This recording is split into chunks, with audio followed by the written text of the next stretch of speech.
رب اشرح لي صدري ويسر لي امري واحلل عقدة من لساني يفقهوا قولي.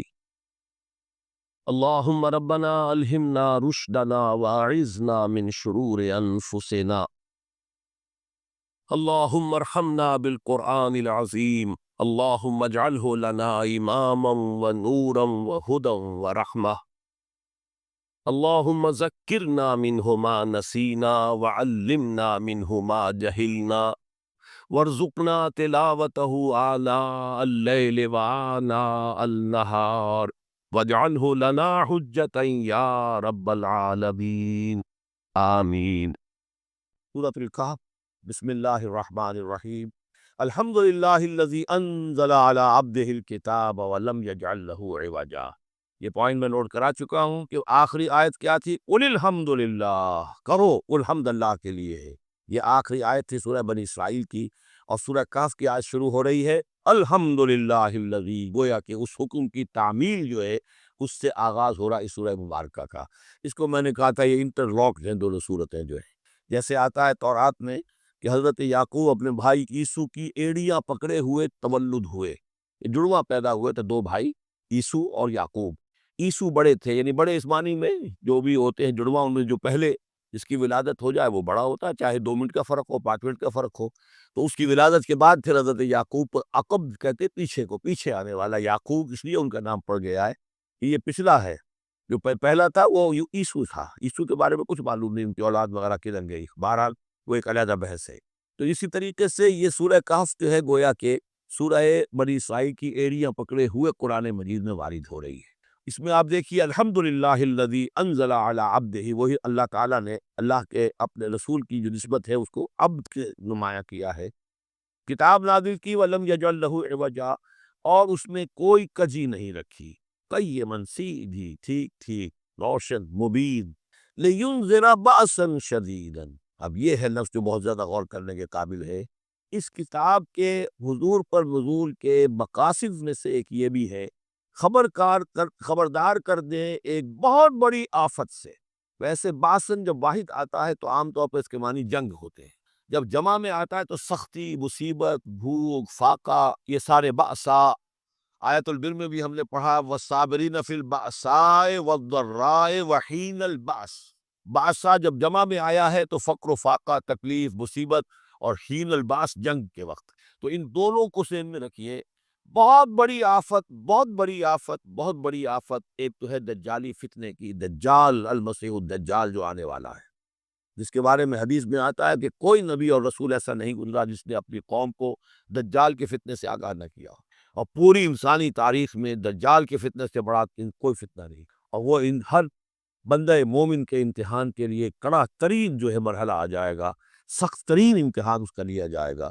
تو یہ جو سختی ہے اس کی خبر دیتے ہوئے یہ سورہ مبارکہ نازل ہو رہی ہے، اور خاص طور پر اسے باسن اگر جنگ کے معنی میں لیں تو الملحمۃ العظمیٰ، کتاب الملاحم جو کہ آپ دیکھیں گے احادیث کی کتابوں میں پورا باب ہے کتاب الملاحم، اور اس کا تعلق بھی دجال کے ساتھ ہے، کیونکہ پھر دجال ہی کو قتل کریں گے حضرت مسیح علیہ السلام نازل ہو کر۔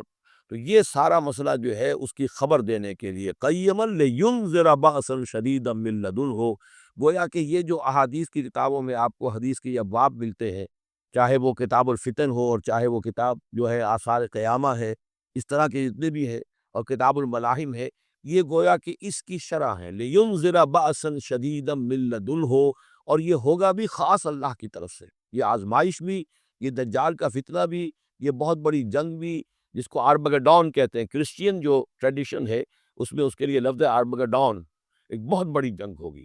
ڈکشنری میں بھی آپ دیکھیں گے کہ خیر اور شر کی قوتوں کے درمیان اس دنیا کے خاتمے سے پہلے ایک بہت بڑی جنگ ہو رہی ہے جس کا نام آرمگڈون ہے۔ لینذر بأسا شدیدا من لدنہ ویبشر المؤمنین الذین یعملون الصالحات، اور تاکہ بشارت دے وہ ان اہل ایمان کو جو نیک عمل کرتے ہوں، ان لہم اجرا حسنا، کہ ان کے لیے ہوگا بہت اچھا بدلہ، ماکثین فیہ ابدا، اور وہ اس میں رہیں گے ہمیشہ ہمیش۔ یہ جو دجالی فتنہ ہے اس کے ساتھ ایک خاص مناسبت ہے سورہ مبارکہ کی۔ احادیث میں آتا ہے کہ دجالی فتنے کے اثرات سے بچنے کے لیے اس سورہ مبارکہ سے ذہنی اور قلبی رشتہ مفید ہے، اس کی تلاوت کرتے رہنا، خاص طور پر جمعے کے روز۔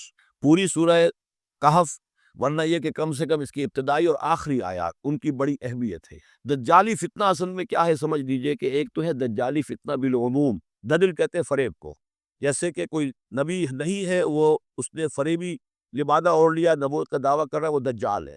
تو اس طرح کی تو حضور نے فرمایا ہے کہ 30 دجال پیدا ہوں گے، انہیں میں سے ایک ہمارے زمانے کے اندر جو ہے یہ غلام احمد قادیانی بھی تھا، وہ دجال تھا، جس نے کہ اعلان کیا کہ میں نبی ہوں جبکہ وہ نبی نہیں تھا۔ تو فریبی بنا ہوا جس نے کہ ملمہ اپنے اوپر چڑھایا ہوا ہے۔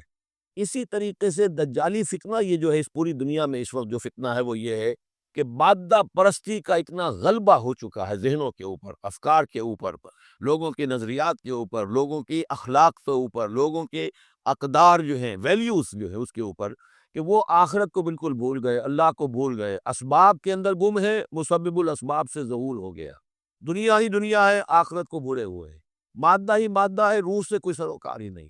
یہ ہے بالعموم جس کا نام دجالی فتنہ ہے کہ حقیقت کے اوپر پردہ پڑا ہوا ہے، آخرت پر دنیا کا پردہ پڑا ہوا ہے۔ یہ دنیا جو ہے در حقیقت کیا ہے؟ وَمَا الْحَيَاةُ الدُّنْيَا إِلَّا مَتَاعُ الْغُرُورِ، یہ دھوکے کا سامان ہے۔ اصل زندگی کو اس نے ڈھانپا ہوا ہے، ہم نے یہ سمجھ لیا کہ زندگی یہی ہے، اسی کے لیے بھاگ دوڑ محنت صبح و شام، اسی کے مستقبل کی فکر ہے، لیکن اصل زندگی اس کی فکر ہی نہیں ہے۔ باقی ایک دجال جو ہے جو آئے گا وہ معاملہ احادیث کے اندر بھی بڑی طوالت کے ساتھ ہے، اور اس میں کافی پیچیدگیاں بھی ہیں، بعض چیزیں جو ہیں ایک دوسرے سے کچھ مختلف بھی ہے، اس میں پھر اہل علم کو بہرحال مطابقت پیدا کرنی پڑتی ہے۔ میں نے جہاں تک اپنی کوشش کی ایک رائے تک میں پہنچا ہوں، لیکن ابھی میں اسے بیان نہیں کر رہا ہوں۔ بہرحال دجالی فتنے کی خبریں موجود ہیں بہت شدت کے ساتھ، اور اس صورت کا پڑھنا جو ہے اس میں بہت مفید ہے۔ اس صورت کے مضامین کا دجالی فتنہ بالعموم سے کیا تعلق ہے وہ تو اس ہم دورہ ترجمہ دوران کے اس کے دوران بھی آپ کو معلوم ہو جائے گا، لیکن اس کے جو خاص بڑے مباحث ہیں، خاص طور پر یہ کہ ایک ہمارے بہت بڑے عالم گزرے ہندوستان میں اس صدی کے آغاز میں، مولانا مناظر احسن گیلانی، انہوں نے اس پر باقاعدہ کتاب لکھی ہے، آپ کو مل جائے گی بازار میں بھی، اصحاب کہف کے جو کا معاملہ سورہ کہف کے مباحث ہیں ان کے۔ میں نے اس کو اپنی ایک تقریر کے اندر کسی خطاب جمعہ میں سورہ کہف کے مضامین کا خلاصہ بیان کیا تھا، جس کا عنوان ہے دنیا کی حقیقت۔ ظاہر بات ہے تفاصیل زیادہ جو ہے وہ میرے لیے ممکن نہیں ہے کہ اس دورہ ترجمہ کے دوران بیان کر سکوں۔ وَيُنْذِرَ الَّذِينَ قَالُوا اتَّخَذَ اللَّهُ وَلَدًا، اور خبردار کر دے ان لوگوں کو جنہوں نے کہا کہ اللہ نے بیٹا بنایا۔ یہ ساری دجالیت جو ہے اس کی جڑ کیا ہے؟ مسیحیت، جو موجودہ مسیحیت ہے، جو حقیقت میں مسیحیت نہیں ہے، پالزم ہے، جس کی بنیاد اصلی اس پر ہے کہ اللہ کا بیٹا بنا دیا حضرت مسیح علیہ السلام کو، اور انہیں کفارہ بنا دیا تمام جو بھی مان لے ان کو ان کے گناہوں کا، پیش کی معافی ہے ان کے گناہوں کی جو حضرت مسیح پر ایمان لے آئے، اور نمبر 3 شریعت ساخت کر دی، اور نمبر 4 سارا اختیار جو ہے وہ پوپ کے ہاتھ میں دے دیا گیا کہ تم جو چاہو جس چیز کو چاہو حلال کرو، جس چیز کو چاہو حرام کر دو۔ ان چیزوں نے مل کر نفس مذہب کو اس قدر قابل نفرت سے بنا دیا کہ یورپ کے عوام کے اندر مذہب کے خلاف شدید نفرت پیدا ہو گئی۔ چنانچہ اس کے بعد جب مسلمانوں کے زیر اثر وہاں پر علم پھیلا ہے، ہسپانیہ کی یونیورسٹیوں سے علوم اور فنون جو ہیں یہ فرانس اور اٹلی اور جرمنی کے نوجوان آتے تھے، اور وہاں آ کر وہ قرطبہ اور غرناطہ اور طلیطلہ کی یونیورسٹیوں سے پڑھ کر جاتے تھے، تو ان کے زیر اثر جو ایک ریفارمیشن شروع ہوئی، اصلاح مذہب، اور ایک رینائسنس، تحریک احیاء القلوب، وہ جو اصل تو تحریک تھی اس بات کی کہ انسان علم کی طرف دوبارہ رجوع کرے، لیکن یہ کہ وہ علم جب آگے بڑھا ہے تو وہاں پہ عیسائیت کے خلاف جو رد عمل تھا اس کی وجہ سے اس میں مذہب کی دشمنی جو ہے اس تحریک کے اندر خود بخود شامل ہو گئی۔ تو مذہب سے بیزاری، روحانیت کا انکار، آخرت سے بالکل بے پرواہی اور اس کا بھی انکار، اور خدا ہے یا نہیں ہے اس سے کوئی سروکار نہیں، یہ جو اس تہذیب کے اصل میں اثرات بنے ہیں سارے، یہ اسی غلطیوں کا یہ اثرات ہیں، نتائج ہیں کہ جو عیسائی مذہب کے اندر جو یہ تحریفات کر کے جو غلطیاں کی گئی ہیں، اس کو یہاں کہا گیا ہے کہ ان لوگوں نے کہ جنہوں نے یہ عقیدہ ایجاد کیا، ما لہم بہ من علم، ان کے پاس اس کے لیے کوئی علمی سند نہیں ہے، ولا لآبائہم، نہ ان کے آباء و اجداد کے پاس کوئی سند تھی، کبرت کلمۃ تخرج من افواہہم، بہت بڑی بات ہے جو ان کے منہ سے نکل رہی ہے، بہت بڑی گستاخی ہے جو یہ اللہ تعالیٰ کی شان میں کر رہے ہیں، ان یقولون الا کذبا، یہ نہیں کہہ رہے مگر جھوٹ، سراسر سیدھا سفید جھوٹ بول رہے ہیں، فلعلک باخع نفسک علی آثارہم، تو اے نبی شاید کہ آپ اپنے آپ کو ہلاک کر لیں گے ان کے جو اثرات پڑنے والے ہیں، عیسائیت کے اس غلط عقیدے کے جو نتائج برآمد ہوئے ہیں جب یہ نتائج ظاہر ہوں گے تو وہ اتنے سنگین ہوں گے، فَلَعَلَّكَ بَاخِعٌ نَفْسَكَ، کہ ان کے احساس سے اور ان کے ادراک سے شاید کہ آپ اپنے صدمے سے اپنے آپ کو ہلاک کر لیں۔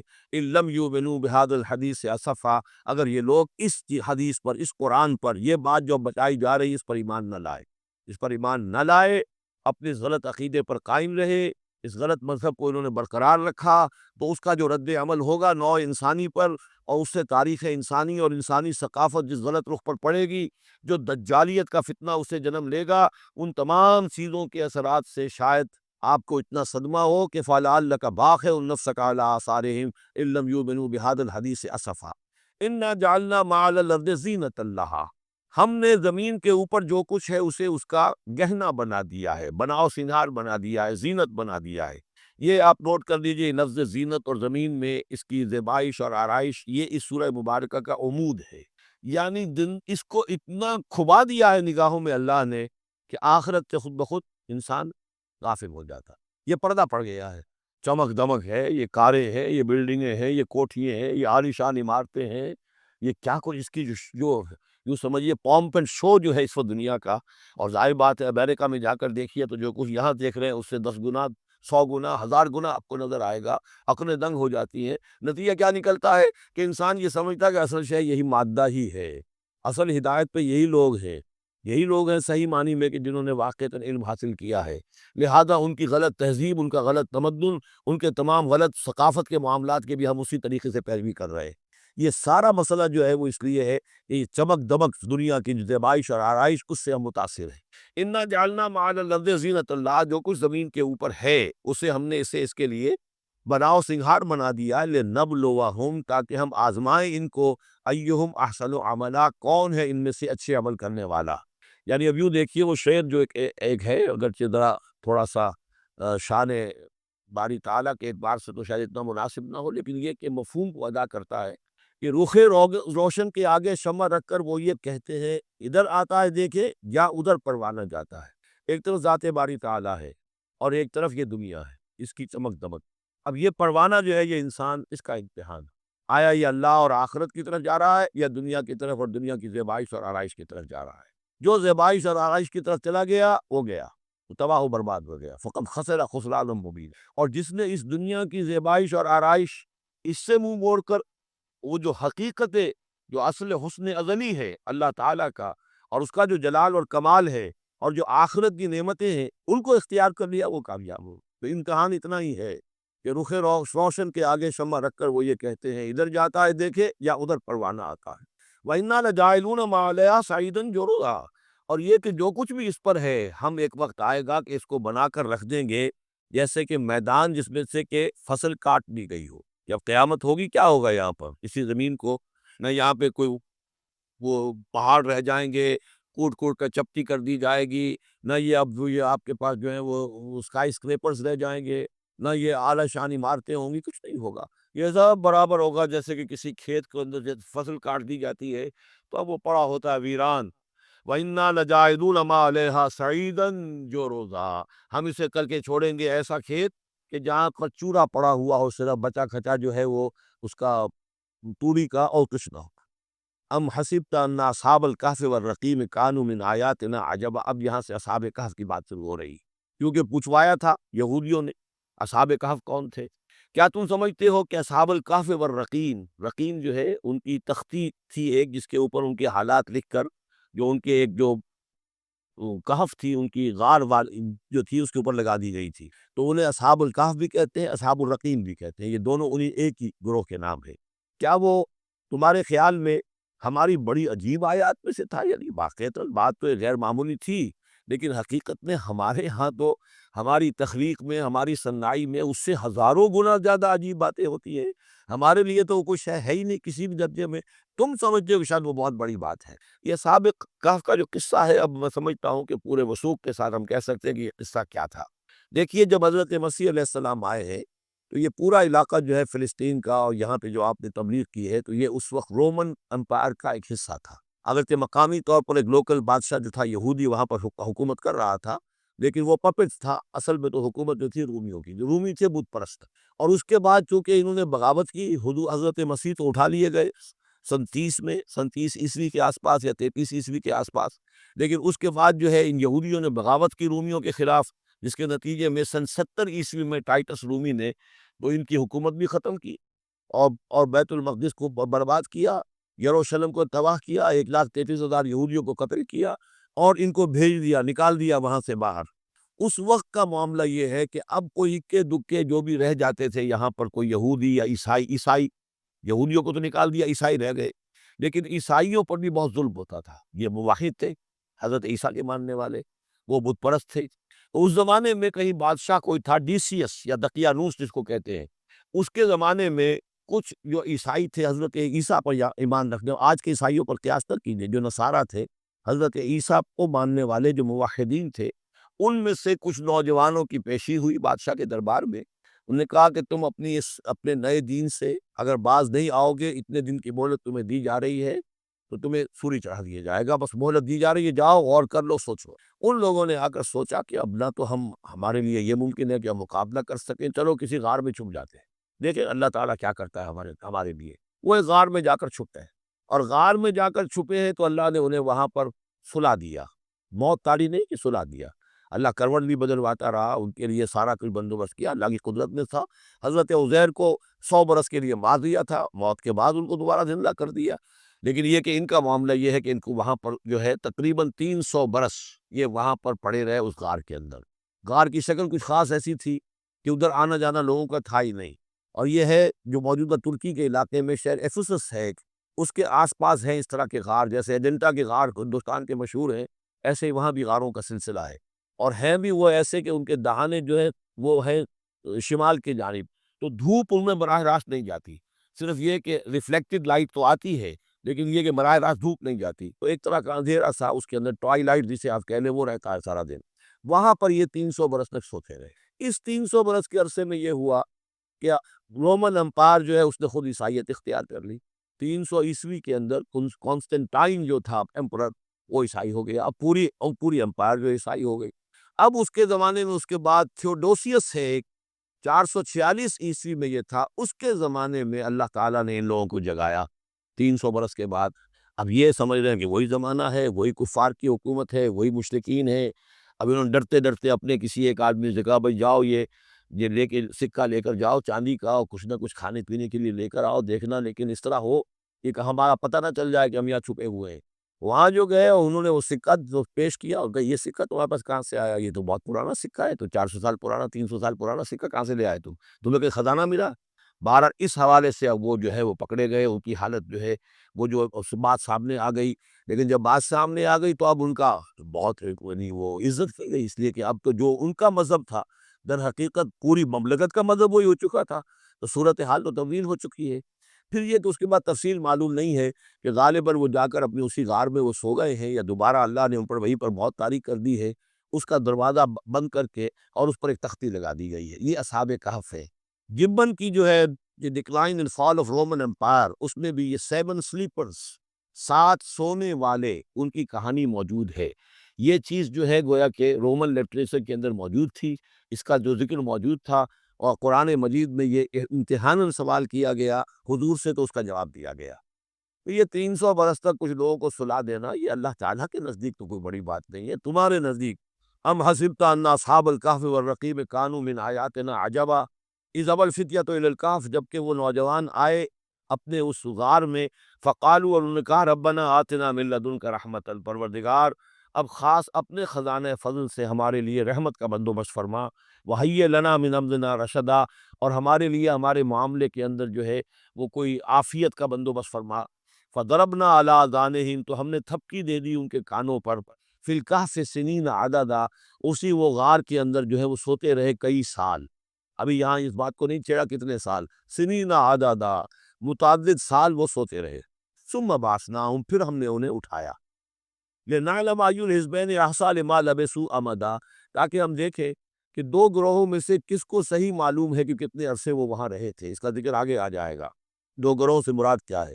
اور تیسری اہم ترین آیات کیا ہے؟ آیات قرآنیہ، ان تینوں میں گہرا ربط ہے، آیات آفاقی، آیات انفسی، آیات قرآنی، ان میں تدبر کے ذریعے، غور و فکر کے ذریعے انسان ایمان حاصل کرے، یہ ٹاپ کا ایمان، یہ انٹلیکچوئلز کا ایمان، یہ صدیقین کا ایمان۔ نمبر دو، ایک ایمان ہے عوام کے لیے، اس کے دو راستے۔ نمبر ایک، صاحب یقین کی صحبت، جس کے اندر یہ ایمان پیدا ہو چکا ہو، آپ اس کے قریب رہیے۔ اگر بھٹی کے سامنے بیٹھیں گے حرارت پہنچے گی، اگر آپ برف کی سل کے قریب ہوں گے ٹھنڈ پہنچے گی۔ صاحب ایمان کی صحبت اختیار کریں گے، ایمان سراغ کرے گا۔ یہ ہے عوام کے لیے صحبت، کونوا مع صادقین، ان کی صحبت اختیار۔ تیسرا ذریعہ ہے جو ہمارے لیے خاص طور پر جو مسلمان پیدا ہوئے، اب ایک بچہ ہے 7 سال کا، آپ نے نماز پڑھنے کی عادت ڈال دی، پڑھ رہا، اگرچہ غیر شعوری عمر سے شروع کر دیا، اس روزہ رکھتا ہے، 9 برس کا ہو گیا روزہ رکھنا شروع کیا۔ یہ اعمال جو ہیں ان سے بھی ایک یقین پیدا ہوتا، جیسے یقین سے عمل پیدا ہوتا ہے ایسے ہی عمل سے بھی یقین پیدا ہوتا۔ جب مداومت کرتے رہیں گے اس پر تو اس سے بھی ایک یقین کی کیفیت انسان میں پیدا ہو جائے۔ سورہ حجرات میں جو بحث آئی ہے اس کے آخر میں یہی ہے کہ اے نبی، یہ بدو جو دعوے دار ہے ایمان کے، یہ آپ پر احسان در رہے ہیں، یمنون علیک ان اسلموا قل لا تمنوا علی اسلامکم بل اللہ یمن علیکم ان ہداکم للایمان ان کنتم صادقین۔ یہ آپ پر احسان در رہے ہیں کہ ایمان لے آیا، نبی ان سے کہیے مجھ پر اپنے ایمان کا کوئی احسان نہ دھرو، اپنے اسلام کا، بلکہ اللہ تم پر احسان دھرتا ہے کہ اس نے تمہیں ایمان کے راستے پر ڈال دیا ہے۔ جب اسلام پر آ گئے ہو تو عمل کرتے رہو گے، ان تطیعوا اللہ ورسولہ، اگر عمل کرتے رہو گے تو اس عمل کے ذریعے سے بھی تمہارے اندر ایمان پیدا ہو جائے گا۔ تو یہ 3 راستے ذہن میں رکھیے۔ جو عوام ہے، غور و فکر، سوچ بچار، اس کی صلاحیت نہیں یا مواقع نہیں، ان کے لیے یہ 2 راستے ہیں، یقین بذریعہ عمل اور یقین بذریعہ صحبت۔ یہاں سے اٹھا رہے ہیں لوگوں کو، بار بار یہیں آ جاتے ہیں، اور اب یہاں پر اچھی لائن کو دقت ہوتی، یہاں پہ کوئی صاحب پہلے سے روک دیا کرے نا جو بعد میں گڑبڑ ہوتی۔ تو ایک ایمان ہے انٹلیکچوئلز کا، صدیقین کا، جن کو قرآن کہتا اولو الالباب الذین یعقلون ان فی خلق السماوات والارض واختلاف اللیل والنہار لآیات لأولی الالباب، ہوش مندوں کے لیے، عقل مندوں کے لیے، غور و فکر کرنے والوں کے لیے، اصحاب دانش و بینش کے لیے ہماری کائنات میں ہماری نشانیاں ہیں۔ غور کرو اور ہمیں پہچانو، خود اپنے اندر جھانکو اور ہمیں پہچانو، اور ہماری آیات جو ہیں ہمارے کلام کی، اس کی آیات جو ہیں ان میں وہ ایمان رچا بسا ہوا ہے، ان پر غور کرو، غوطہ زنی کرو۔ قرآن میں ہو غوطہ زن ہے مرد مسلمان۔ یہ ہے ٹاپ کا ایمان، یہ ہے اصل وہ ایمان کہ جو مطلوب ہے۔ اب باقی حضرات جو ہے ان کے قریب رہیں گے، ایمان حاصل کر لیں گے، اور جو اعمال اللہ نے بتائے ہیں ان پر عمل کرتے رہیں گے، ایمان۔ اب دوسری بات کی طرف آئیے، نفاق سے کیسے بچا جائے، اس کے لیے بھی 3 عمل ہوئے۔ پہلی چیز اور 2 چیزیں تو وہ ہیں کہ جو سورہ منافقون ہی کے دوسرے رکوع میں بیان ہوئی۔ پریونشن کیسے ہوگی، بچو گے کیسے؟ دوام ذکر، اللہ کو یاد رکھو۔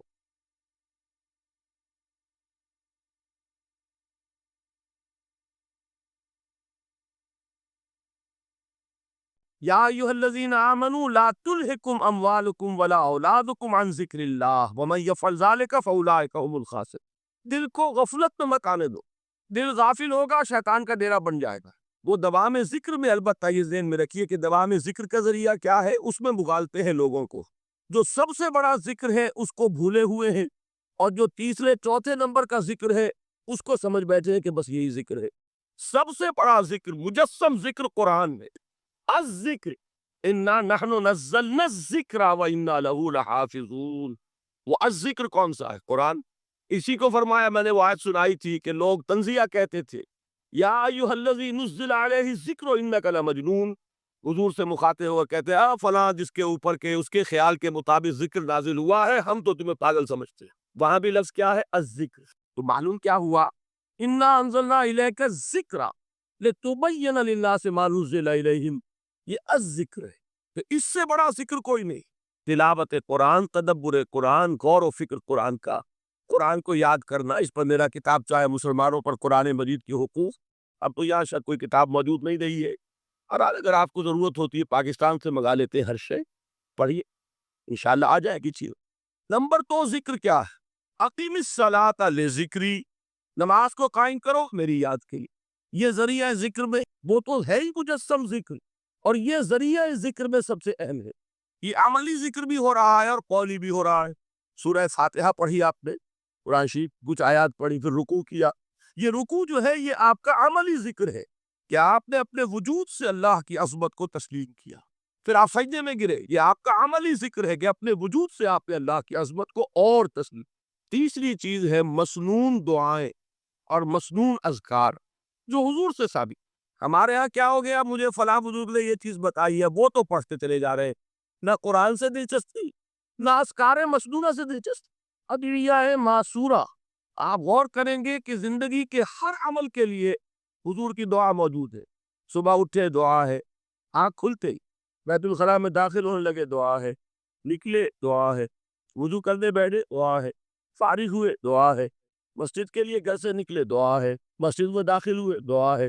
مسجد میں تو ہے ہی ذکر، نماز ہے، تلاوت ہے. باہر نکلے دعا ہے، گھر میں داخل ہونے لگے پھر دعا ہے.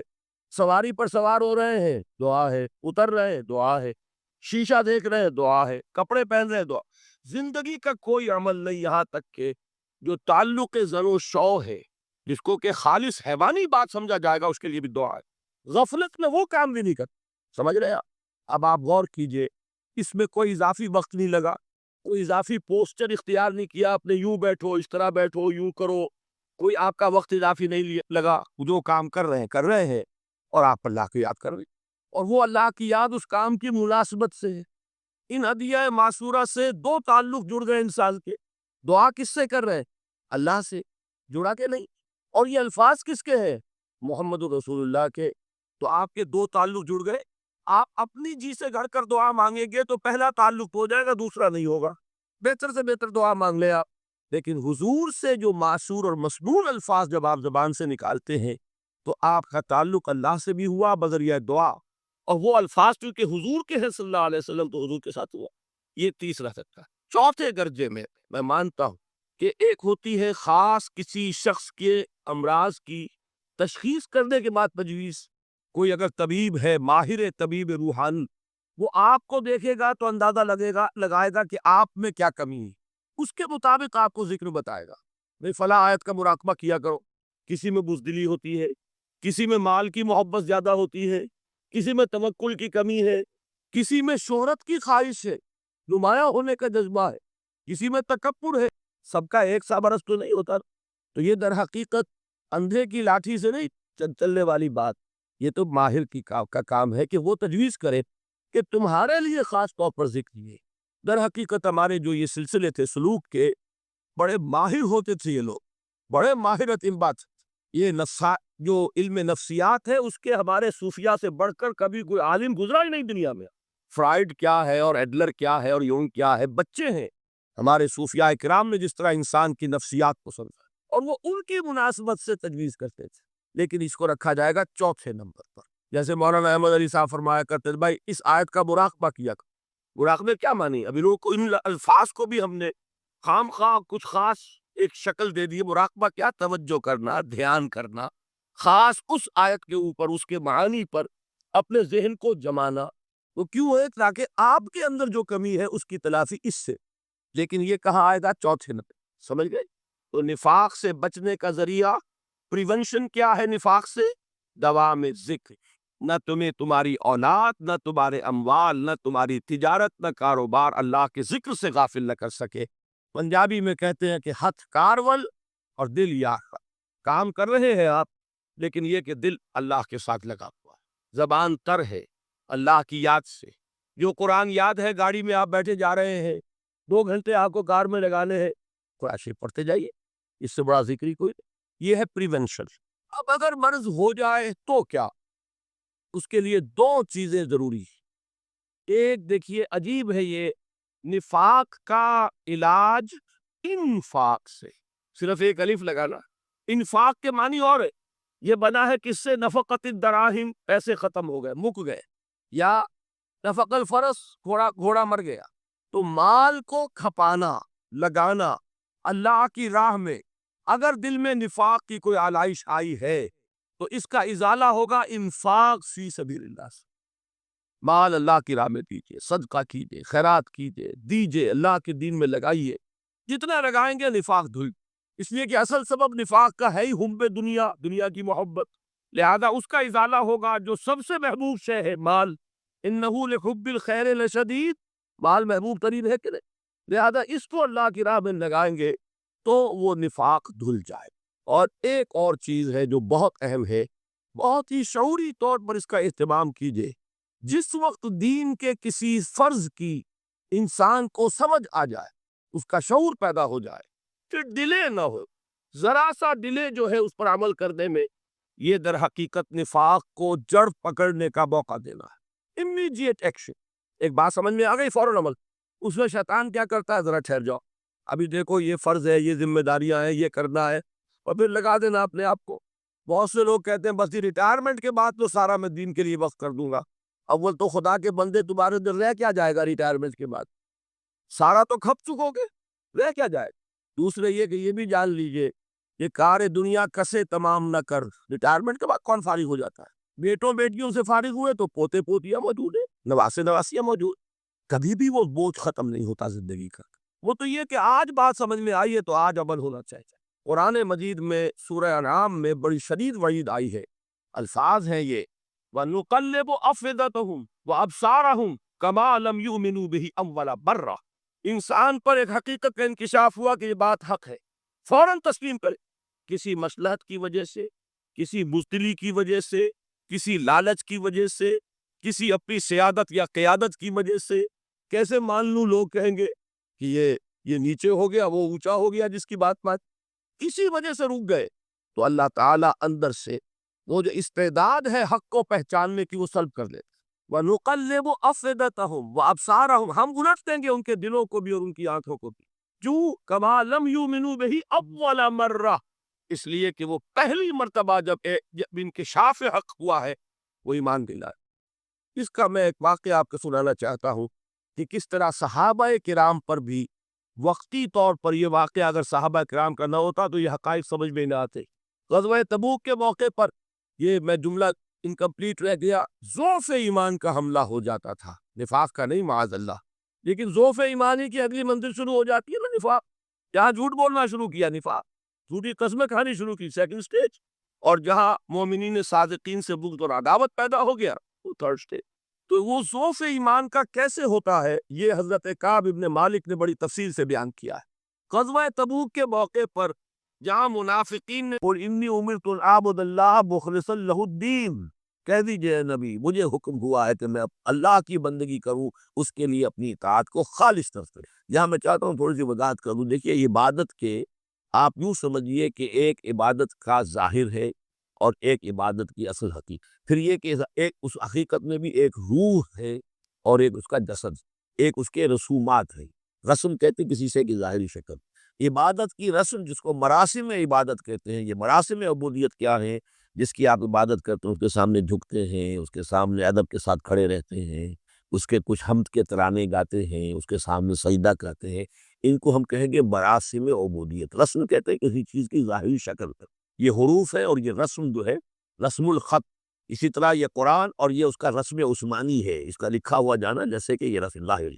تو ایک تو یہ چیزیں ہیں عبادت جسے دنیا میں سمجھا جاتا ہے عبادت، یہ مراسم عبودیت۔ اصل عبادت جو ہے اس کا بھی ایک جسد ہے اور ایک روح ہے۔ جسد کیا ہے؟ اطاعت، جس کی عبادت ہے کلی اطاعت، ہم عقل اطاعت، ہم وقت اطاعت۔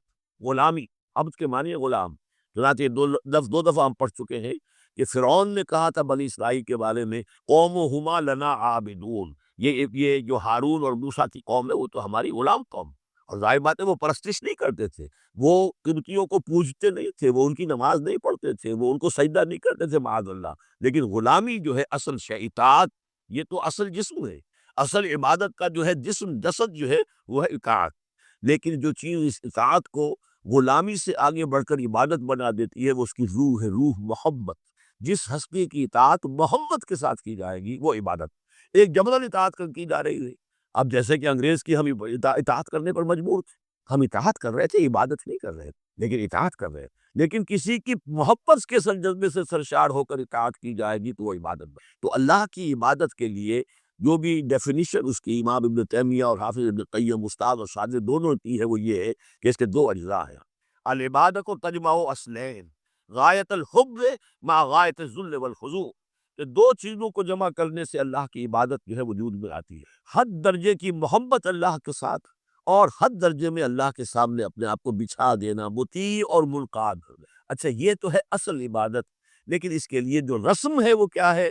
کبھی کبھی کھڑے ہو کر کبھی سلیوٹ کر لینا ہے، کبھی ہاتھ جوڑ دینا ہے۔ اب ہندوؤں کے ہاں ہاتھ جوڑنا ہے، یہ ان کے ہاں کی رسم ہے۔ قنوت ہے، ہمارے ہاں قنوت ہے، ادب کے ساتھ کھڑے ہونا ہے، کہیں جو جھک جانا ہے، رکوع کرنا ہے، کہیں سجدہ کرنا ہے، حمد کے ترانے جو ہے پڑھ رہے ہیں، تسبیح کر رہے ہیں، یہ اس کے مراسم عبودیت ہے۔ عبادت اصل کیا ہے؟ اطاعت کلی، اللہ کی محبت سے سرشار ہے۔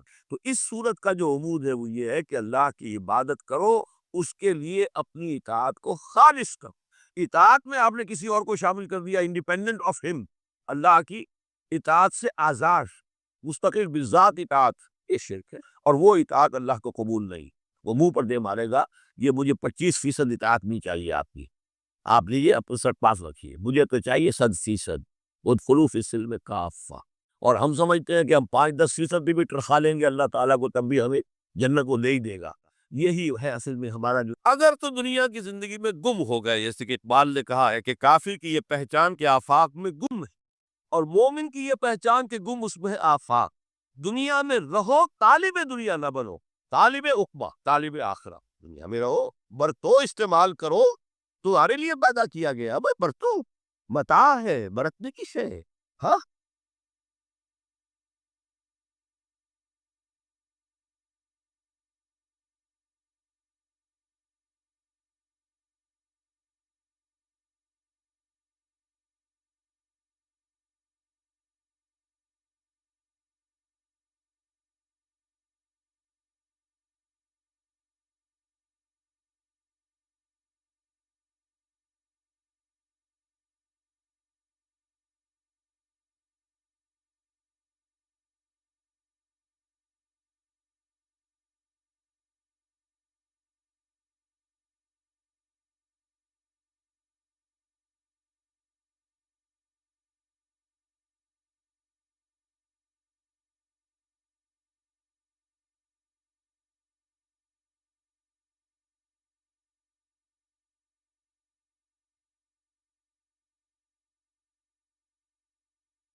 حلال اور حرام کی پابندیاں سامنے رکھو، باقی مرتو مطلوب یہ نہ ہو، مقصود یہ نہ، مطلوب آخرہ ہو۔ انما الدنیا خلقت لکم وانتم خلقتم للآخرہ، منزل وہ رہے، مستحضر رہے، سامنے رہے کہ میں تو اجنبی ہوں، یہاں یہ میرا وطن نہیں ہے۔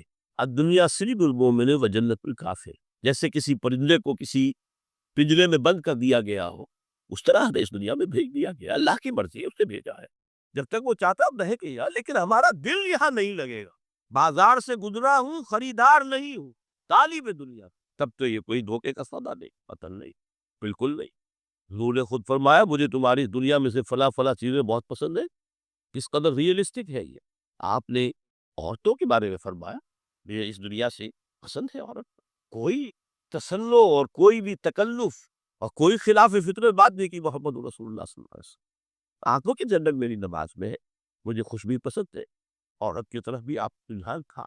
قرآن مجید میں آتا نا اے نبی ہم اب کوئی اور نکاح آپ نہیں کریں گے، وَلَوْ أَعْجَبَتْكَ حُسْنُهُنَّ، چاہے ان کا حسن جو ہے وہ آپ کو اچھا لگے، اب اجازت نہیں ہے مزید، بس فل سٹاپ، جتنے نکاح ہو چکے ہو چکے۔ یہ دنیا کو حضور نے صلی اللہ علیہ وسلم دنیا پر سوار رہو، دنیا تو اپنے اوپر سوار نہ ہونے دو، بات صرف یہ کافر کی یہ پہچان کہ آفات میں گم ہے۔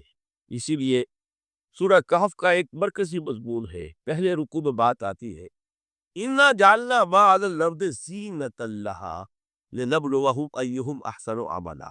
ہم نے اس دنیا پر جو کچھ ہے، اسکائی اسکریپرز بن گئے ہمارے زمانے میں، اور یہ شاندار بلڈنگز ہیں اور یہ کچھ ہے، ہم نے زینت اور زیبائش اور آرائش بنا دیا ہے تاکہ آزمائیں، انہی کے حسن کے شکار ہو جاتے ہو اور ان کے پرستار بن کر رہ جاتے ہو۔ رخ روشن کے آگے شمع رکھ کر وہ یہ کہتے ہیں ادھر جاتا ہے دیکھے یا ادھر پروانہ آتا ہے۔ پھر بھی اللہ ہی کے عاشق بنے رہو، اللہ ہی سے محبت کرو، کامیاب ہو گئے دنیا کو بڑھ۔ اگر دنیا یہ عروس ہزار داماد جو ہے، اگر کہیں یہ محبوبہ بن گئی تو اچھا دیکھیے اس سورہ حدید میں اب یہ دنیا کی حقیقت اس طرح بیان کر کے جو نتیجے جو اس سے نکلتے ہیں ان کو علیحدہ علیحدہ بیان کر دیا۔ ایک نتیجہ جو میں بیان کر چکا، رہبانیت، ترک دنیا، اس کی نفی کرتے ہوئے فرمایا وَلَقَدْ أَرْسَلْنَا نُوحًا وَإِبْرَاهِيمَ وَجَعَلْنَا فِي ذُرِّيَّتِهِمَا النُّبُوَّةَ وَالْكِتَابَ فَمِنْهُمْ مُهْتَدٍ وَكَثِيرٌ مِّنْهُمْ فَاسِقُونَ ثُمَّ قَفَّيْنَا عَلَىٰ آثَارِهِمْ بِرُسُلِنَا وَقَفَّيْنَا بِعِيسَى ابْنِ مَرْيَمَ وَآتَيْنَاهُ الْإِنجِيلَ وَجَعَلْنَا فِي قُلُوبِ الَّذِينَ اتَّبَعُوهُ رَأْفَةً وَرَحْمَةً وَرَهْبَانِيَّةً ابْتَدَعُوهَا مَا كَتَبْنَاهَا عَلَيْهِمْ۔ اصل مضمون یہ تھا جس کے لیے تمہید اتنی لمبی بادی، ہم نے نوح کو بھیجا، ابراہیم کو بھیجا، ان کی اولاد میں ہی نبوت اور کتاب رکھ دی، پھر ان کے نقش قدم پر ہم نے اٹھایا عیسیٰ ابن مریم کو، انہیں انجیل دی، اور جو لوگ ان پر ایمان لائے ان کے دلوں میں رحمت اور رافت کے جذبات پیدا کر انسانی ہمدردی۔ حضرت عیسیٰ کا جو اپنا مزاج تھا، ظاہر بات ہے کہ آپ کے حواریین اور آپ پر ایمان لانے والوں میں اسی کا ایک عکس پیدا ہونا، لہذا وہ ایک خاص کیفیت لیکن فرمایا ایک سے کیوں انہوں نے بنا کے طور پر ایجاد کر دیا، وَرَهْبَانِيَّةً ابْتَدَعُوهَا مَا كَتَبْنَاهَا عَلَيْهِمْ، رہبانیت کی انہوں نے بدعت ایجاد کر دی، یہ انہوں نے کی ہے، ہم نے یہ ان پر فرض نہیں کی۔ یہ ہے وہ منفی نتیجہ، گریز، خانقاہوں میں جا کر بیٹھ جاؤ، موناسٹسزم، تجرد کی زندگی گزارو، نتیجہ اس کا کیا نکلتا ہے کہ مظاہر راہب اور راہبائیں رہ رہی ہے اور رہ رہے ہیں، اور اندر جو حرام کاری کے بازار چل رہے ہیں، اور تہخانوں کے اندر حرامی بچوں کی قبروں کی قبرستان بنے۔ ہسٹری آف کرسچین موناسٹسزم پر کتابیں پڑھ لیجیے، خود انہوں نے اپنے سارے جو ہے بخیے اجیڑ کے خود رکھ دی۔ یہ رہبانیت یہ اسلام کا راستہ نہیں ہے۔ احادیث کے حوالے سے میں آپ کے سامنے پہلے بیان کر چکا ہوں، میں بعد میں تھوڑا سا عرض کروں گا کہ ہمارے ہاں بھی یہ رسم کیوں آئی اور کیسے آئی۔ الحمدللہ اس درجے میں نہیں آئی جس درجے میں کہ کرسچینٹی میں آئی ہے، الحمدللہ ثم الحمدللہ، لیکن کسی درجے میں اگر آئی ہے تو کیوں آئی ہے یہ میں بعد میں عرض کروں گا۔ لیکن اس کا مل حیات الدنیا الا متاع الغرور کا دوسرا نتیجہ کیا آیا؟ پہلا نتیجہ تھا گریز کا، پسپائی کا، فرار کا، معاشرے سے نکل بھاگنے کا، تاکہ معاشرے میں اشرار فل کھیلے جو چاہے کرے۔ ایک راستہ یہ ہے، ترک دنیا کے معنی ہے ترک لذات دنیا، آسائشوں کو ترک کرنا، سختیاں جھیلنا، کس لیے؟ تاکہ دنیا سے ظلم کا خاتمہ، باقی کے کا تختہ اوڑھ دیا جائے، ظلم کا استحصال۔ ظاہر بات ہے ظالم آسانی سے ظلم نہیں چھوڑے گا، ایکسپلائٹر وعد و نصیحت سے ایکسپلائٹیشن سے باز نہیں آئے، شاذ ہوتے ہیں۔ اس طبقے کے اندر بھی یقیناً کچھ سلیب الفطرت لوگ ہوتے ہیں، جیسے طبقہ اشرافیہ سے تھے حضرت ابوبکر رضی اللہ تعالیٰ عنہ، سلیب الفطرت انسان تھے، وہ کوئی غلاموں کے طبقے سے نہیں تھے، کوئی فقراء مساکین کے طبقے میں سے نہیں تھے، اونچے طبقے سے تھے، عشرہ مبشرہ اکثر و بیشتر اس طبقے سے۔ لیکن بائی اینڈ لارج وہ جو طبقہ ہوتا ہے، یا تو وہ اپنے جبر اور استبداد کا تخت جو ہے جما کر بیٹھا ہوا لوگوں کی گردنوں کے اوپر، پولیٹیکل ڈپریشن ہے، یا اکنامک ایکسپلائٹیشن، استحصال، محنت لوگ کرے کھائیں گے، اب ایش ہم کریں، محنت کسان کرے جا کے کھیت میں، ہم لے آئیں گے اپنا حصہ اور ایش کریں، یا کوئی سوشل ڈسکریمنیشن ہے، یہ اونچا ہے یہ نیچا ہے، یہ تو پیدا ہی ہوا ہے شودر، یہ جو اس سے نکل ہی نہیں سکتا، اور یہ پیدا ہوا برہمن، یہ اونچا۔ اس تینوں قسم کے ظلم، اس کا خاتمہ کرنا، اس کے لیے جدوجہد کی ضرورت، جہاد کی ضرورت، قتال کی ضرورت ہے، اور جہاد و قتال آپ نہیں کر سکتے جب تک کہ لذات دنیاوی سے کنارہ کشی نہ کرے، جب تک کہ اپنی بیلٹ کو ٹائٹ نہ کرے، جب تک کہ اپنی ضروریات زندگی کو کم نہ کرے۔ ضروریات زندگی کم کریں گے تو تفریغ الاوقات ہوگا، جو تبلیغی بھائیوں کی اصطلاح ہے بہت اہم، اپنے وقت کو فارغ کر سکیں گے۔ اس وقت کو فارغ کریں گے تو پھر وہ جد و جہد، وہ محنت، وہ جہاد، اس کے لیے آپ کے پاس وقت ہو کر اس کو آپ لگا سکیں گے۔ پھر اس میں جب سخت سے سخت منزلیں آئیں گی تو اس میں میدان میں مقابلہ بھی ہوگا، جان کی بازی بھی کھیلنی پڑے گی۔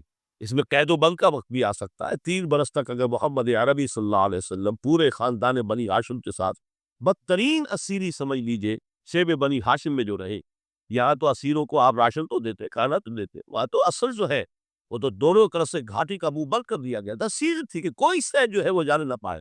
3 برس جس میں کہ وہ وقت بھی آیا ہے کہ سوکھے ہوئے تمرے ابال ابال کر ان کا پانی جو ہے بلکتے ہوئے بچے، پھول جیسے بچے بنی ہاشم ان کی حلق میں ٹپکایا گیا۔ اور کچھ تھے لوگ حکیم بن ہزام جیسے رضی اللہ تعالیٰ عنہ، بعد میں ایمان بھی لے آئے۔ حضرت خدیجہ رضی اللہ تعالیٰ عنہ کے چونکہ وہ قریبی رشتہ دار تھے، وہ پہاڑ کو کراس کر کے چوٹی پر سے اتر کر کچھ کبھی کبھی کھانے پینے کی چیز پہنچا دیتے تھے۔ یہ سارے مراحل آئے۔ یہ جو ہے یہ مثبت ہے۔ ترک دنیا وہ نہیں۔ ترک دنیا سے مراد دنیا کی لذتوں سے، دنیا کی آسائشوں سے، ان سے آدمی اپنے آپ کو پیچھے ہٹائے، ان کو چھوڑے، ان کو ترک کرے، تاکہ اپنا وقت، اپنا مال، اپنی صلاحیتیں صرف کر سکے کس کام کے لیے؟ اب اس کے لیے دیکھیے آیت نمبر 25 ہے یہ سورہ حدید کی۔ لَقَدْ أَرْسَلْنَا رُسُلَنَا بِالْبَيِّنَاتِ، ہم نے اپنے رسولوں کو بھیجا واضح چیزوں کے ساتھ۔ بینات، بینہ وہ شے جو خود ظاہر ہے۔ آفتاب آمد، دلیل آفتاب، جب سورج طلوع ہو گیا وہ خود اپنے وجود پر دلیل ہے، اس کے لیے کسی اور اضافی دلیل کی ضرورت نہیں کہ سورج موجود ہے، وہ تو ہے، سب کو نظر آ رہا ہے۔ بینات سے مراد معجزے بھی ہے، اور وہ تعلیم جو ہے بنیادی دین کی کہ جو فطرت انسانی کی جانی پہچانی ہوئی شے ہے، دونوں پر اس کا اطلاق ہو جائے گا۔ لقد ارسلنا رسلنا بالبینات وانزلنا معهم الکتاب والمیزان، اور ہم نے ان کے ساتھ کتاب اتاری، میزان اتاری۔ یہ سب کچھ کس لیے کیا؟ لیقوم الناس بالقسط، تاکہ لوگ عدل پر قائم ہوں۔ یہ ہے سول آبجیکٹو۔ یہ نہیں بھاری کتاب پڑھ لیا کرے، ختم قرآن ہو گیا، اللہ اللہ دعا مانگ لی، چھٹی۔ قائم کرو اس کو، وہ میزان عدل نصب کرو، ہر ایک کو وہی تل کر ملے جو اس کا حق ہے، اور ہر ایک سے وہ لیا جائے کہ جو اس کے ذمہ واجب۔ اگر یہ نہیں تو بابا پھر سب کہانیاں ہیں، شریعت اور دین اور نماز اور روزہ اور حج۔ اچھی طرح سن لیجیے میری بات، قرآن مجید میں کہلوایا گیا حضور سے، قُلْ يَا أَهْلَ الْكِتَابِ لَسْتُمْ عَلَىٰ شَيْءٍ حَتَّىٰ تُقِیمُوا التَّوْرَاةَ وَالْإِنجِیلَ وَمَا أُنزِلَ إِلَیْکُم مِّن رَبِّکُم۔ اے نبی ان سے کہہ دیجیے، ہے کتاب والے تمہاری کوئی حیثیت ہی نہیں، ہماری نگاہوں میں تمہارا کوئی مقام نہیں، جب تک کہ تم قائم نہیں کرتے تورات کو اور انجیل کو، جو کچھ کے نازل کیا گیا تمہاری طرف، تمہارے رب کی طرف سے۔ قائل کرو، پھر آؤ ہم سے بات کرو، ہم سے دعا کرو، ورنہ دفع ہو۔ نتھنگ نہیں، you don't care for you۔ لستم علی شیء حتی تقیموا التوراۃ والانجیل وما انزل الیکم من ربکم۔ اب قانون خداوندی تو بدلتا نہیں ہے، نہ فرام پرسن ٹو پرسن، نہ فرام نیشن ٹو نیشن، نہ فرام امہ ٹو امہ، عقل ہے۔ وَلَن تَجِدَ لِسُنَّتِ اللَّهِ تَبْدِيلًا وَلَن تَجِدَ لِسُنَّتِ اللَّهِ تَحْوِيلًا۔ سنت اللہ تو ایک ہے۔ اب اس آیت کو ذرا پڑھیے، قُلْ يَا أَهْلَ الْقُرْآنِ لَسْتُمْ عَلَىٰ شَيْءٍ حَتَّىٰ تُقِیمُوا الْقُرْآنَ وَمَا أُنزِلَ إِلَیکُم مِّن رَبِّکُم۔ کہہ دو اے محمد کہ اے قرآن والو، تمہاری کوئی حیثیت نہیں ہے ہمارے ساتھ جب تک کہ تم قرآن کو قائم پڑھ لو اور اس کے قرات کے مقابلے منعقد کرا لو، اور سونے کے تاروں سے اسے لکھ لو، اور اس کو جو چاہو کر لو، کوئی حیثیت۔ قائم کرو اس قرآن کو، اس کے نظام کو، اس کے قانون کو، جو حضرت ابوبکر نے فرمایا تھا، پہلا خطبہ جو دیا ہے آپ بیعت خلافت کے بعد، تم میں ہر قوی میرے نزدیک ضعیف ہوگا جب تک کہ اس سے حق وصول نہ کر لے، اور ہر ضعیف قوی ہوگا جب تک کہ اسے اس کا حق دلا۔ سورہ شورى میں حضور سے کہلوایا گیا، قل وَأُمِرْتُ لِأَعْدِلَ بَيْنَكُمْ، مجھے یہ حکم ہوا ہے کہ میں تمہارے مابین عدل قائم۔ میں وائس بن کر نہیں آیا، میں بدھ مت کے بھکشو بنانے کے لیے نہیں آیا تمہیں۔ ہاں، انقلابی عمل میں ایک مرحلہ آتا ہے، بدھ مت کے بھکشو بننا پڑتا ہے کچھ عرصے کے لیے، تیاری کا مرحلہ، وہ میں ابھی بعد میں ذرا بیان کر دوں، لیکن مستقل نہیں ہے یہ بدھ مت کے بھکشو۔ یہ بدماش جس طرح چاہے کھل کھیلے، ظالم جس طرح چاہے لوگوں پر ظلم کرتے رہے، تشدد اور جبر کا جس طرح سے چاہے معاملہ کرے، استحصالی نظام جس طرح ہوتا ہے چلتا رہے۔ شاہ ولی اللہ دہلوی رحمۃ اللہ علیہ کے الفاظ میں، انسانوں کی عظیم اکثریت ڈھور ڈنگر بن جائے، صبح سے لے کے شام تک کمر توڑ دینے والی مشقت کے بعد بمشکل 2 وقت کی روٹی ملتی ہو، اس کا کبھی خیال سے اللہ کا آئے گا؟ کبھی اللہ سے لو لگا سکے گا؟ دنیا نے تیری یاد سے بیگانہ کر دیا تو اس سے بھی دل فریب ہے غم روزگار کے۔ اس لیے حضور نے فرمایا، کاد الفقر ان یکون کفرا، یہ فقر جو ہے یہ تو انسان کو کفر تک پہنچ۔ عادل قائل کرو۔ دیکھیے یہ آیت انتہائی گمبھیر آیت ہے قرآن مجید کی سورہ حدید کی، جس طرح وہ آیت متاع الغرور والی جس شان کے ساتھ سورہ حدید میں آئی ہے، اعلموا انما الحیات الدنیا لعب ولہو وزینۃ وتفاخر بینکم وتکاثر فی الاموال والاولاد کمثل غیث اعجب الکفار نباتہ ثم یہیج فتراہ مصفرا ثم یکون حطاما وفی الآخرۃ عذاب شدید ومغفرۃ من اللہ ورضوان وما الحیات الدنیا الا متاع الغرور۔ لیکن اس کا نتیجہ کیا نکلنا چاہیے؟ لقد ارسلنا رسلنا بالبینات وانزلنا معهم الکتاب والمیزان لیقوم الناس بالقسط۔ Now prepare for the shock۔ میرے نزدیک میرے علم کی حد تک شاید دنیا کی کوئی انقلابی کتاب نہ ہو جس نے اس قدر اڑیا طور پر کھل کر یہ کہا ہو کہ ظالموں کی سرکوبی کرو، کچلو ان کے ساتھ۔ وانزلنا الحدید، ہم نے لوہا بھی اتارا ہے۔ ایک وقت آتا ہے ظلم نہیں ختم ہوتا جب تک کہ لوہے کی طاقت ہاتھ میں نہ۔ انزلنا الحدید، ہم نے صرف کتاب ہی نہیں اتاری ہے، لوہا بھی اتارا ہے۔ فیہ باسو شدید، اس میں جنگ کی صلاحیت ہے۔ ومنافع للناس، لوگوں کے لیے کچھ اور منفعتیں بھی ہے، کوئی توا پرات چمٹا وہ بھی بنا لو، ٹھیک ہے، لیکن اصل یہ اصلاح۔ وانزلنا الحدید، اسی تو سورہ حدید کا نام حدید ہے۔ فیہ باس شدید ومنافع للناس ولیعلم اللہ من ینصرہ ورسلہ بالغیب۔ اللہ دیکھنا چاہتا ہے کون ہے اس کے وفادار بندے، اس لوہے کی طاقت کو ہاتھ میں لے کر مدد کرتے ہیں اس کی اور اس کے رسولوں کی غیب میں ہونے کے باوجود۔ ان اللہ قوی عزیز، ویسے اللہ قوی ہے، عزیز ہے، آن واحد میں کفر کو ختم کر دے جب چاہے، آن واحد میں ظالموں کا ظلم جو ہے وہ ختم کر کے رکھ، وہ سب کچھ کر سکتا ہے۔ لیکن پھر تمہاری آزمائش کیسے ہوگی؟ کیسے معلوم ہوگا ہو کس کا کیا مقام تھا، کس کے پاس کتنا یقین کا سرمایہ تھا، کس کے ایمان کی گہرائی اور گہرائی کا کیا علم تھا، کس نے ہمارے دین کے لیے کیسی کیسی قربانیاں جھیلی کیے ہے کر کے دنیا جو بہت پروفاؤنڈ ہے، نتیجہ خیز ہے، خیر کو وجود میں لانے کے لیے ہے۔ لیکن اس کی مثالیں موجود ہیں۔ حضرت مصعب بن عمیر رضی اللہ تعالی ایام جاہلیت میں کہا جاتا ہے ان کا جوڑا جو ہے شام سے تیار ہو کر آتا تھا، جیسے کبھی مشہور ہے کہ پنڈت نہرو کا بھی کپڑے سل کر آتے تھے پیرس سے، موتی لال نہرو کا بیٹا۔ اور موتی لال نہرو وہ تھا کہ وائس رائے کی پہلی کار آئی ہے ہندوستان میں تو دوسری کار موتی لال کی آئی، اس کا بیٹا، اس کے کپڑے پیرس سے سل کر، مصعب بن عمیر کے کپڑے شام سے تیار ہو کر، اور وہ ہمیشہ عطر میں بسے ہوئے، جہاں سے گزر جائے معلوم ہوا کہ پوری گلی جو ہے وہ مہک تھی، معلوم ہو جائے کہ وہ سب گزرا ہے یہاں سے۔ ایمان لائے محمد رسول اللہ پر صلی اللہ علیہ وسلم۔ باپ فوت ہو چکا تھا، اس کی چھوڑی ہوئی دولت تھی، ماں تھی، لیکن وہ خاندان کا نظام، چچا تھا سربراہ، وہ بدترین کافر تھے۔ اس نے پہلے سمجھایا ہوگا 100 طریقے آزما کر، پھر آخری بار اس نے آزمایا، یہ جس دولت کے اوپر تم عیش کر رہے یہ تمہارے مشرک باپ کی دولت ہے، نکل جاؤ گا۔ انہوں نے سمجھا تھا جیسے سورہ صافات میں آتا ہے فَأَرَادُوا بِهِ كَيْدًا فَجَعَلْنَاهُمُ الْأَسْفَلِينَ۔ انہوں نے حضرت ابراہیم کے بارے میں سمجھا تھا جب دیکھیں گے کہ آگ تیار ہو رہی ہے اور یہ اس میں مجھے ڈال دیں گے تو سب یہ نشہ حرر ہو جائے گا، یہ توحید وحید سب ہوا ہو جائے گا۔ لیکن ہوا کیا؟ بے خطر کود پڑا حقش نمرود میں، عشق عقل ہے محو تماشائے لبے معمر۔